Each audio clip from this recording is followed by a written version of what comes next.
குறிப்பாக உயர்தர பரீட்சை எப்போது எந்த நேரத்தில் ஆரம்பிக்கப்பட போகிறது, என்னென்ன ஏற்பாடுகள் இருக்கிறது, என்னென்ன நேரத்துக்கு இந்த பரீட்சைகளை நடத்துவதற்கு ஏற்பாடுகள் இருக்கிறது, காலை வேளைகள் அதே போன்று மாலை வேளைகள் எவ்வாறு நேரங்கள் ஒதுக்கப்பட்டிருக்கிறது?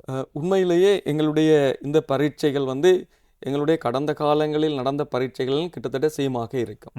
எங்களுடைய சாதாரணமாக எங்களுடைய பரீட்சைகள் உயர்தர பரீட்சைகள் காலை வேளைகளில் 8:30 மணிக்கு ஆரம்பமாகும். கட்டாயம் பரீட்சார்த்திகள் 8:30க்குத்தான் பரீட்சை மண்டபத்துக்கு போகக்கூடாது. அவர்கள் 8 மணிக்கு முதல் பரீட்சை நிலையங்கள் இருக்கிறதுக்கான ஏற்பாடுகளை செஞ்சு கொள்ளணும்.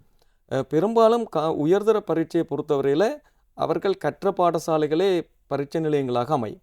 அதனால் அவர்களுக்கு அந்த தூரங்கள் எல்லாம் தெரியும், என்ன டைமுக்கு போனால் என்ன டைமுக்கு முடியும். சில பாடசாலை மாணவர்களுக்கு அவர்கள் கற்ற பாடசாலையை விட பக்கத்தில் இருக்கிற இன்னொரு பாடசாலை தான் பரீட்சை நிலையமாக அமையும். ஆகவே பரீட்சார்த்திகள் முதலே அதை பிளான் பண்ணி கொள்ளணும். தங்களுடைய பரீட்சை நிலையங்கள் அட்மிஷன் கார்டில் அடிக்கப்பட்டிருக்கும். அப்போ இந்த தன் வீட்டில் இருந்து அந்த பரீட்சை நிலையத்துக்கு போவதற்கு எவ்வளவு காலம் எடுக்கும் என்பதை முதலே தீர்மானித்து கொள்ள வேண்டும். அது காலை வேளைகளில் கட்டாயம் 8:30க்கு இந்த பரீட்சைகள் ஆரம்பமாகும். பரீட்சார்த்திகள் குறைந்தது 8 மணிக்கு என்றாலும் பரீட்சை நிலையத்திற்குள்ள போய் அவருடைய ஆசனத்தில் அமர்ந்து கொள்ளணும். ஏன்னா பதட்டமாக போகிற டைமில் என்ன நடக்கும் என்றால், ஒரு பாடசாலையில் சில வேளை 3-4 சென்டர்ஸ்கள் இருக்கும் பரீட்சை நிலையங்கள்.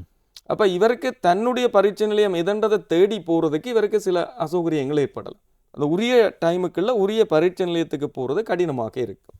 அதனால் நாங்கள் பரீட்சை நிலையங்கள் வாயில்களில் அந்த அம்புக்குறிகளால் எங்கே எந்தெந்த நிலையம் இருக்கிறன்றதை காட்ட சொல்லி எங்களுடைய பணிக்குழுவினருக்கு அறிவுறுத்தி இருக்கு. அதிலும் சில வேளையில் இப்போ எளியாக போகும்போது தான் தன்னுடைய பரீட்சை நிலையத்தை இனங்கண்டு தன்னுடைய ரூம் ஏதோ தன்னுடைய ஆசனம் எதண்டு போய் அவர் என்ன செய்யலாம்னா அந்த இடத்துல அமர்ந்து கொள்ளலாம். அப்போ ஆகவே 8 மணிக்கு முதல் பரீட்சார்த்திகள் அந்த இடங்களுக்கு போகணும்ன்றதை நாங்கள் திரும்ப கேட்டுக்கொள்கின்றோம். மாலை வேளைகள் பரீட்சைகள் எல்லாம் கிட்டத்தட்ட 1 மணிக்கு ஆரம்பமாகும். வெள்ளிக்கிழமை மட்டும் நாங்கள் அதை கொஞ்சம் காலம் தாழ்த்தி ஆரம்பிக்கிறது இடம்பெற்றிருக்கிறோம்.